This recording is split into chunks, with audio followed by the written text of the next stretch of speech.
Hello my dear cinema lovers, I am VR Vishwar reviews.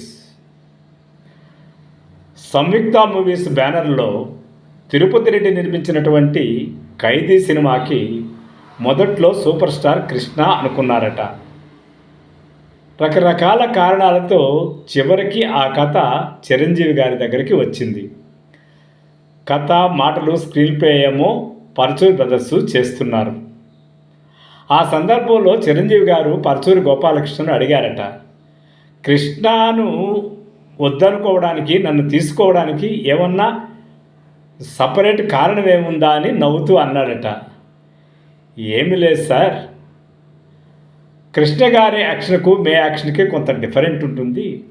పైగా ఇది ఇంగ్లీష్లో ఫస్ట్ బ్లడ్ సినిమా ఇన్స్పిరేషన్గా తయారు చేసుకున్న కథ. దానిలో మూడ్ ఆఫ్ యాక్షన్ అనేది మొదటి నుంచి లాస్ట్ వరకు ఆవేశము, ఆవేదన, ఆక్రోశము మూడు కలగలిసినటువంటి ఒక టైప్ ఆఫ్ బాడీ లాంగ్వేజ్ ఉండేవాడు హీరో.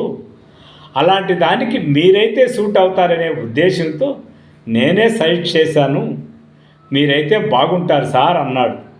అయితే నేనేం చేయాలని మళ్ళీ రిపీట్గా అడిగితే, ఏమీ లేదండి, కళ్ళలో మొదటి సీన్ నుంచి చివరి సీన్ వరకు పాటల్లో తప్ప ఒక రకమైనటువంటి ఆవేదము, ఆవేశము, ఆక్రోశము ఈ మూడు మెయింటైన్ చేయగలిగేటటువంటిది కళ్ళలో భావాన్ని మీరు ప్రస్ఫుటించగలిగితే నో డౌట్ అండి, ఇది సూపర్ హిట్ అన్నారు గోపాలకృష్ణ. ఇప్పుడు కానీ మనం ఆ సినిమా చూస్తే గోపాలకృష్ణ అంచనా వేసినటువంటి సిచ్యువేషన్ ఎంత కరెక్ట్గా ఉందో, దాన్ని చిరంజీవి గారు ఎంత బాగా ఫాలో అయ్యారో మనకు అర్థమవుతుంది.